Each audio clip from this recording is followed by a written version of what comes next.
warahmatullahi wabarakatuh. Selamat siang pemirsa Hidup Sehat TV One. Apa kabar pemirsa? Kembali lagi di Hidup Sehat. Acara yang membahas seputar informasi kesehatan. Seperti biasa saya tidak sendiri bersama partner saya, Kak Indra Bekti. Halo, apa kabar Kak Indra Bekti? Dokter Sasa. Iya, nah tadi Kak Bekti di tayangan tadi kita udah sama-sama melihat tentang luka pada lambung nih, Kak Bekti. Betul. Gitu. Nah itu kalau luka pada lambung, kalau luka kan kelihatannya kan kalau misalnya jatuh atau apa gitu kan kelihatan berdarah gitu kan. Nah kalau luka dalam lambung kan di dalam ya.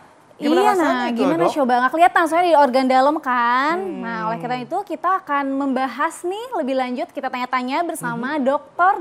Irsan Hasan, spesialis penyakit dalam konsultan. Selamat siang dokter. Selamat siang, salam sehat. Mohon izin ya Dokter Sasa tadi buka dulu maskernya karena biar dikenal dulu dok. Dia baru masuk dok, anak baru dok. Ya. Biar ketop lah sama kayak saya gitu dok. Kalau Bekti udah ngetop ya. Iya dong, sambil Bekti harus ngetop ya. Bersama saya harus ngetop dok. Dok, jadi ini ada fakta dan mitos ya. Karena luka kan jatuh berdarah dok. Betul. Nah kalau luka pada lambung itu ini fakta atau mitosnya nih dok ya. Itu ulu hatinya perih disertai mual hebat serta perut sakit adalah gejala dari luka pada lambung. Fakta atau mitos tuh dok? Jawabannya fakta. Fakta. Gitu saya cerita ya. Ya monggo dok. Jadi betul disampaikan oleh Bekti tadi bahwa kalau kita jatuh, kaki luka, tangan luka, darahnya kelihatan, lecetnya kelihatan. Nah di lambung tidak terlihat. Makanya patokannya adalah keluhannya. Keluhannya tadi perih, mual, bisa, semua bisa. Tetapi biasanya yang khas adalah perihnya itu. Perih di ulu hati kita bilang ya, di daerah atas. Nah, kalau itu di bagian mana sih dok? Biasa kalau ulu hati jadi itu kalau dok? kita pegang dari atas itu ada tulang kan? Ya. Nah, lalu tulangnya berhenti di ujung. Oh di ujung. Nah, di bawahnya itu mulai bagian yang lunaknya. Itulah daerah lambung. Itu lambung. Itu daerah lambung. Itu daerah lambung situ. Betul. Nah, di kedokteran itu ada istilah yang kita diajari namanya pain, food, pain. Nyeri, perih, lalu dia makan dong biar nggak perih. Habis makan malah tambah perih. Nah itu salah satu tanda luka pada lambung. Ada lagi nggak tanda yang lain? Yang khas adalah tentunya darahnya. Darahnya kan nggak bisa dilihat di dalam. Betul. Terlihatnya pada saat keluar. Ya, kalau dia muntah, darah, ya jelas. Kalau dia nggak muntah bagaimana? Pada saat buang air besar, keluarnya warnanya hitam. Bukan merah. Karena darah kalau ada di dalam lambung bercampur dengan asam, warnanya jadi hitam. Nah, ada juga kalau yang kayak wasir gitu dok. Nah beda. Beda. Kalau wasir merah, karena bukan merah dari lambung. Karena dari bawah ya. Iya, betul. Kalau ini dari lambungnya, jadi kalau misalnya di dalam lambung itu darah bercampur dengan asam itu malah jadi hitam. Warnanya jadi hitam. Oh, kita sebenarnya penyebabnya apa sih dok? Luka karena apa? Ada kena duri atau apa gitu dok? Ya, nah balik ke pelajaran kita nih zaman dulu. Dulu ada istilah no acid, no ulcer. Nggak ada asam, nggak ada luka. Di lambung kita ada asam. Jadi dulu pendapatnya ini semua gara-gara asam lambung. Pokoknya asam deh sumber masalahnya. Karena pH di lambung, pH itu derajat keasaman, itu sekitar 2, sama dengan air aki. Nah tapi lambung ini dindingnya kuat nih. Walaupun asam dia kuat. Tapi suatu saat karena ada penyakit, ada obat dan lain-lain, dindingnya jadi tipis. Lalu terjadilah luka. Itu awalnya. Tetapi kemudian sekitar 85 terjadi perubahan. Ada satu dokter yang saya bilang sih agak-agak sinting ya. Dia menduga ini bukan hanya faktor asam, tapi ada faktor kuman. Dokter ini seorang peneliti dari Australia. Dia minum cairan isinya kuman, namanya Helicobacter. Dia minum, dia nggak ada sakit mah nih. Dia minum, lalu seminggu dia mulai mual. Lalu dia diteropong, di endoskopi, ada luka. Jadi muncul teori baru bahwa luka itu bukan hanya karena asam, tapi juga karena kuman. Baik. Begitu. Baik, dokter, seperti tadi yang sudah dijelaskan oleh dokter ya, jadi penyebabnya dia karena ada asam ya dok ya, no acid no ulcer tadi, jadi lebih beresiko untuk timbulnya luka di daerah situ. Nah dok, nih masyarakat perlu tahu nih dok, kan katanya kan ada asam dan lambung. Kalau orang-orang kan taunya asam itu pasti berhubungan dengan lambung dan itu penyakitnya MAH atau GERD ya dok ya. Nah bedanya dengan luka pada lambung ini selain tadi kita bisa lihat dari fesesnya yang warna hitam ya. Betul. Itu dari rasa nyeri ya dok. Kadang-kadang kan masyarakat nyeri itu kan relatif ya dok ya. Ini nyeri banget gitu kan. Apakah ada luka apa gimana? Kalau dari rasa nyeri bedanya tuh masyarakat perlu tahu bagaimana dok? Iya. Sebetulnya kan mungkin di acara-acara sebelumnya kita pernah bahas dispepsia. Iya betul. Jadi penyakit MAH itu, MAH kan artinya lambung ya. Nah itu istilah umum. Di kami namanya dispepsia. Dispepsia itu dibagi dua, fungsional sama organik. Fungsional itu yang nggak ada apa-apanya, tapi perih. Jadi nggak ada luka, dilihat juga nggak ada luka. Itu namanya fungsional. Nah yang luka ini termasuk organik. Termasuk golongan organik karena ada boroknya di dalam. Nah hari ini kita nggak bahas lagi nih fungsional karena udah sering. Betul. Sekarang kita bahas yang organik yaitu yang luka. Apa yang dirasakan? Yang khas tentunya adalah nyerinya tadi. Nyerinya bisa lebih hebat. Kadang-kadang ada yang mengeluh nyerinya itu lagi tidur malam kebangun terus nyeri banget. Nah sebetulnya luka itu bukan cuma di lambung tapi juga di usus halus, usus 12 jari. Jadi area lambung yang besar, di bawahnya usus. Jadi dua-duanya bisa. kalau dipegang tuh di mananya tuh dok lebih ya? ke bawah. Lebih dari ke bawah situ. lagi? Oh enggak, jangan sampai sana. Oh jangan sampai sana? Masih di atas pusar. Masih di daerah sini, di atas Masih pusar daerah lagi. sini, dekat sini. Itu Ini usus 12 jari. Usus 12 jari. Dua-duanya bisa luka karena asam.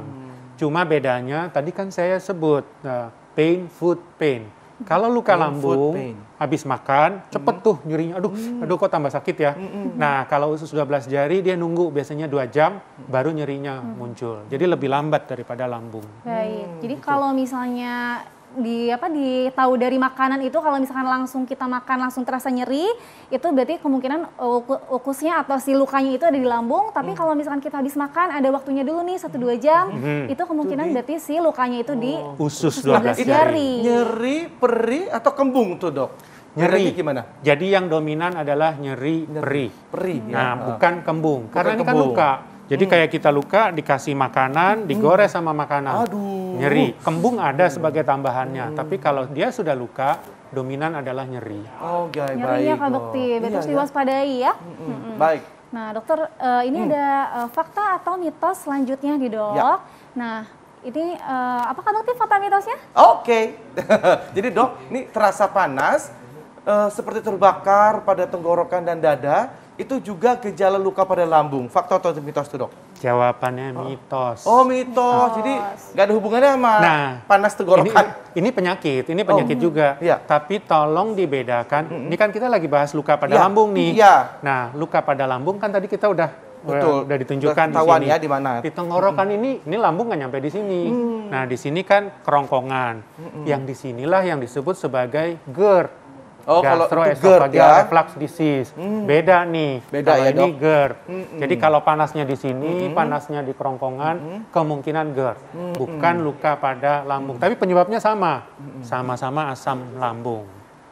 Ya. Baik kok. Oke, baik dokter. Nah ini masyarakat perlu tahu nih dok, kan tadi kan sering dibahas penyebabnya itu adalah salah satunya asam ya dok ya, lalu rasanya nyeri gitu ya dok ya. Nah ini ada lagi penyebab lainnya dan gejala yang lainnya nih. Kita akan bahas dokter sesaat lagi. Iya, jadi jangan kemana-mana ya dok ya. Tetap bersama kami ya dok. Kita juga jangan kemana-mana, tetap bersama kami di Hidup Sehat. Anda masih menyaksikan Hidup Sehat. Nah tadi kita ngebahas seputar ini ya, penyakit luka pada lambung. Nah, yang mau saya tanyakan adalah luka pada hati, dok. Itu kan biasanya saya tahu tuh dok penyebabnya. Entah ditinggal pacar, dia terlalu bucin, ya kan, gitu. Tapi kalau luka pada lambung itu saya nggak tahu penyebabnya apa, dok. Tolong jelaskan, dok. Iya, jadi ada yang disebut sebagai sebab, ada yang disebut sebagai faktor resiko. Ya. Sebab tadi kan yang dominan adalah asam, kemudian kuman. Nah sebetulnya tuh semuanya dalam posisi keseimbangan. Ini hari-hari ini lagi hujan. Saya ambil contoh deh, kayak rumah kita. Ada hujan, ada atap, ada genteng. Selama gentengnya kuat, air hujan nggak bocor ke dalam. Hujan sendiri peristiwa alam kan sebetulnya ya normal-normal aja. Tetapi kalau gentengnya bocor, hujan masuk. Lambung kita juga begitu. Kalau dindingnya bocor, asam itu merusak. Nah, jadi harus ada keseimbangan. Kalau keseimbangan ini rusak, maka terjadilah luka. Kenapa dia bisa rusak? Misalnya karena kuman tadi, Helicobacter. Yang kedua bisa karena obat rematik, obat anti nyeri. Kita sebut NSAID, non-steroid anti-inflammatory drugs. Itu bisa membuat pelindungnya itu pergi, kemudian dia gampang luka. Mungkin yang banyak dipakai adalah pada orang-orang yang sakit jantung, hipertensi, obat pengencer darah. Namanya umumnya pengencer darah, aspirin misalnya. Itu obat pengencer darah itu membuat pelindung itu juga pergi. Nah, sehingga dia lebih rentan, lebih rawan untuk digerus oleh asam lambung. Faktor lain katanya rokok. Rokok juga membuat lebih rentan lambung itu untuk diserang oleh asam. Jadi ada banyak faktor yang mempengaruhi ini. Baik, Dok. Baik, dokter. Itu tadi kan berarti faktor-faktor yang lain ya, Dok ya. Ada lagi faktor resiko yang dimiliki oleh seseorang, Dok? Itu bagaimana, dokter? Atau ada penyakit tertentu yang dapat memperberat? Betul. Gitu. Jadi ada faktor resiko yang nggak bisa ditolak. Nomor satu tentunya genetik. Jadi kelihatannya ada faktor keluarga. Ada yang sekeluarga kok rame-rame nih sakit mah. Faktor yang lain adalah punya penyakit. Orang dengan diabetes, orang dengan penyakit ginjal, sakit liver, sirosis, lambungnya itu menjadi lebih tipis lah dalam tanda kutip, sehingga gampang untuk mengalami luka. Baik. Gitu. Baik, Dok, ini ada fakta mitos selanjutnya, Dok.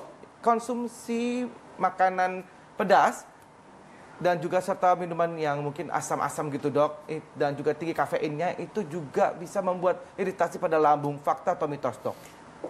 Maaf, saya jawabnya mitos. Mitos. Karena mungkin berharapnya Kenapa mesti fakta. minta maaf, Dok? Nah, karena pasti nunggu, ini fakta, kita udah tahu semua karena orang nih. Indonesia banyak yang suka pedas bilang kalau lambung nggak Iya. pernah pedas tuh, ya Benar-benar. kan? Nah, ceritanya begini, tidak semua makanan yang minuman yang rasanya asam itu kadar keasamannya juga tinggi atau pH-nya rendah. Buat yang dulu sekolahnya IPA, kalau IPS mungkin nggak tahu, kan belajar tuh asam. Makin rendah pH berarti makin asam. Lambung sendiri pH-nya rendah, 2. Nah, jadi kalau makanan itu memang pH-nya rendah, memang ia mengganggu. Tapi belum tentu yang rasanya asam, pH-nya juga rendah. Jadi di sini ada kontroversi. Contohnya nih, saya ambil contoh. Cabai itu ternyata dari penelitiannya justru merangsang keluarnya zat pelindung lambung. Cabai ya. Ternyata ya. Tetapi memang kalau dia sudah luka, perih rasanya. Baik. Tapi kalau orang itu nggak ada luka, sebetulnya aman saja. Yang suka jadi pembicaraan, itu cuka di pempek itu, Benar. itu asam nggak? Ada loh seorang dokter yang meneliti kadar keasamannya. Dapatnya tuh pH-nya sekitar 4. Lebih tinggi daripada lambung. Jadi nggak terlalu asam banget. Nah, ada lagi penelitian yang menarik di Singapura. Dia meneliti ras Melayu, Cina, India. Orang Melayu, orang India, cabenya banyak kan? Ternyata mereka dapatkan yang sakit luka lambung lebih banyak orang Chinese, Cina. Yang cabenya nggak setinggi orang India sama orang Melayu. Jadi nggak seiring cabai tinggi berarti asam. Tetapi kalau sudah luka dikasih cabai memang jadi perih. Betul. Karena sudah luka dulu ya. Iya. Baru. Perihnya bukan gara-gara cabenya, tapi kan memang ada luka di lambungnya gitu ya, Dok. Wah, jadi mengerti jadinya ya. Hebat banget ini. Nah, Dok, ini bagaimana dengan telat makan, Dok? Nah, banyak kan biasanya suka skip sarapan kan? Atau nggak telat makan karena sibuk. Kebiasaan terlambat makan nih, Dok. Katanya dapat memicu terjadinya luka pada lambung nih, Dok. Masyarakat perlu tahu, Dok. Fakta atau mitos, Dokter? Saya jawab fakta dulu deh. Fakta dulu. Nggak pakai maaf. Oh ya. Karena ada pendapat bahwa kalau makan itu teratur, jadi teratur makan itu, pola asam keluar, pola perlindungannya itu lebih bagus. Tapi kalau makannya acak-acakan, kapan asam itu mau keluar, kapan asam itu keluarnya sedikit, itu jadi nggak teratur. Jadi teorinya gini, kalau kita makan, asam itu pasti keluar. Sama aja kalau kayak kita makan permen, air liur kita itu kan keluar. Nah, begitu makan masuk, asam itu juga keluar. Nah, kalau polanya misalnya pagi makan, ada kecenderungan asam itu akan naik pagi. Makannya nggak ada. Iya. Jadi lalu si asam ngapain? Ya udahlah gua rusak aja nih lambungnya. Jadi gitu. mau makan nggak makan, jadi tubuh kita tuh udah kayak punya jam biologi sendiri ya dok ya. Betul. Jadi mau ada makan atau enggak, kalau udah teratur si asam tetap keluar. Iya, Kalau nggak ada gitu. makanan ya lambung itu yang kekikis ya dok Iya, ya. betul. Nah ini dok, Kak Dukti. apa namanya, kalau seketika nih lagi sakit ya dok ya, itu bisa diatasi dengan gimana dok? Kalau misalnya secara darurat, minum Iya. air hangat kah, minum air Iya. putih, air dingin, es batu, gimana dok? Betul. Kalau lagi sakit, apa yang harus dilakukan? Yang paling, ini agak beda dengan GERD. Kita suka menganjurkan air hangat. Ya. Tapi kalau lambung, asam luka, kita bicara luka lambung, jangan air hangat, air biasa saja. Oh, biasa. Nah, sekarang pertanyaannya obat apa? Obatnya kan banyak nih gitu. Ada obat yang di warung, yang sirup-sirup, Ya. ada yang kapsul anti asam. Untuk kondisi darurat, cepat, waduh malam kebangun. Ya. Saya selalu anjurkan pakai yang sirup anti asam. Sirup anti asam. Sirup anti asam itu kan sebetulnya basa ya. Kalau kita coba deh lihat di kemasannya, itu ALOH, MgOH, itu basa. Sementara lambungnya asam. Nah, kita belajar dulu asam ini dinetralisir oleh basa. Untuk jangka panjang jangan yang ini. Minumlah kapsul yang mengurangi produksi asam. Omeprazol, lansoprazol, banyak deh jenisnya. Supaya semprotan asam ini berkurang. Jadi kalau saya balikin tadi kembali ke hujan, ya, kalau hujannya turun, kemudian bocor, yang sirup itu kita pakai payung deh, darurat nih. Tapi nanti jangka panjang kita cari pawang hujan supaya hujannya nggak keluar. Itulah kapsul omeprazol, lansoprazol. Itu diminum tuh berhari-hari, berminggu-minggu. Sampai lukanya nutup. Sampai nutup. Jadi ada pertolongan saat kita lagi sakit, dan ada untuk pencegahannya. Memulihkan jangka Ya, itu panjang. beda obatnya ya. Iya. Oke. Nah ini dok, kalau untuk standby gitu, ya obat gitu dok di rumah, cari obat anti asam gitu ke apoteknya gitu atau gimana dok? Obat anti asam yang itu kan banyak iklannya ya. Kayaknya saya nggak boleh sebut di Iya. sini. Di warung juga ada gitu. Obat mah gitu yang banyak di Obat mah iklan-iklan. aja gitu, nggak apa-apa dok? Bilang aja obat mah gitu, udah Oh, tahu lah oke. gitu. Saya obat bukti mah nggak ada aja. sih iklan obat mah. Kalau ada saya sebut. Ada dok. Nah kalau yang standby di rumah yang tablet atau yang sirup apa yang dikunyah dok? Atau yang cair Ya, dok? yang tablet itu biasanya dianjurkan dikunyah Ya. supaya hancur masuk ke dalam. Atau ada juga yang sirup. Lebih baik kelihatannya yang sirup, tapi yang mana saja sih boleh untuk kondisi darurat. Oh gitu dok. Baik, begitu. Bedanya bang ada dok? Maksudnya antara yang tablet sama yang sirup gitu dok? Kalau yang tablet kan dia harus kunyah dulu. Ya. Kadang-kadang nggak terlalu hancur. Kemudian masuk ke dalam. Kalau yang sirup kan tinggal Iya benar. tenggak Lebih aja masuk ke dalam. efektif yang mana dok? Yang sirup harusnya. Yang sirup ya. Oh. Kadang yang saya sirup. anjurkan pasien simpan yang sirup ini, taruh di rumah, di kulkas. Nah, orang yang udah biasa kambuh tuh dia berasa malam bangun ya cari minum gitu. Siap. Baik dokter. Nah ini ada efek khusus nggak dok? Efek samping bagi penderita luka lambung di masyarakat perlu tahu dokter. Jika dibiarkan terus, bagaimana tuh dok? Efek terburuknya kan itu bisa berbahaya ya? Ya. Efek yang terburuk dari luka lambung adalah istilahnya perforasi. Perforasi itu bocor lambungnya. Waduh, ya Allah. Jadi ini kan lambung nih satu lapisan, luka makin dalam, terus bocor. Kalau bocor nggak bisa pakai obat, harus operasi. Operasi ya, aduh, mahal Harus lagi operasi. ya Itu dok. efek yang terburuk dari luka lambung. Kalau bocor apa yang terjadi? Jadi asamnya keluar-keluar gitu dok? Isi lambung ini kan kayak balon ya di dalam sini, di dalam rongga perut. Jadi isi perutnya ya keluar ke dalam rongga, lari kemana-mana. Ini kondisi emergensi, harus ke rumah sakit. Berbahaya dok ya, penanganannya Berbahaya. akan sangat jauh lebih rumit daripada pencegahan Kak Betul. Dukti gitu. Baik dokter, nah ini tips untuk masyarakat dok agar supaya tidak terjadi luka pada lambung nih dok, karena udah luka tadi akibatnya bahaya. Bagaimana nih dokter? Terima kasih. Ya, tips untuk masyarakat tentunya saya agak beda. Saya tidak pakai daftar pantangan, tapi saya minta lihat faktor apa saja yang membuat sakit mah. Sakit mah istilah umumnya ini muncul. Saya selalu bilang ada orang yang karena faktor makanan, faktor obat, faktor stres dan lain-lain. Tapi biasanya yang berisiko adalah yang minum obat rematik, minum obat pengencer darah, yang tadi sakit diabetes dan lain-lain. Nah, kalau ada sakit mah seperti ini makin berat, tolong ke dokter. Kita punya daftar yang disebut sebagai alarm simptom. Alarm simptom itu tanda bahaya. Tanda-tanda ya. Nah, apa itu tanda bahaya? Dia buang air warna hitam, muntah warna hitam, makin pucat, berat badannya turun, HB-nya turun. Biasanya dokter akan melakukan pemeriksaan endoskopi, teropong, untuk melihat benar nggak ada luka di dalam, ada nggak kuman helikobakternya. Karena dengan mengobati helikobakter, luka itu lebih cepat sembuhnya. Ya, itu kan sorry. salah satu penyebabnya Kuman tadi ya. itu dapat dari mana sih dok biasanya? Kalau kuman? Dari makanan, dari lingkungan. Hygiene ya dok ya, lebih Iya, pada betul. hygiene, kebersihan gitu. Baik, terima Betul. kasih banyak dok atas Sama-sama. informasinya. kasih, Saya jadi dokter. tahu, jadi paham ternyata luka pada hati doang ya dok ya. Nanti kita Ada bahas luka pada lambung. hati Oh luka berdua pada aja hati ya. itu kita bahas ya. Selain lagi ya dok. Oke dokter, nah sesaat lagi kita akan membahas soal susu nih pemirsa. Karena hari ini hari susu sebenarnya Kak Oh Bekti. gitu. Ada air susu. Selain juga hari ini hari Pancasila juga ya. Pancasila, Mana kita betul. libur ya hari ini ya. Iya, begitu. Kita kan bahas tentang susu. Nah, susunya seperti apa yang konsumsi yang baik dikonsumsi dan yang tidak boleh dikonsumsi. Saat lagi pemirsa jangan kemana-mana, tetap di Hidup Sehat.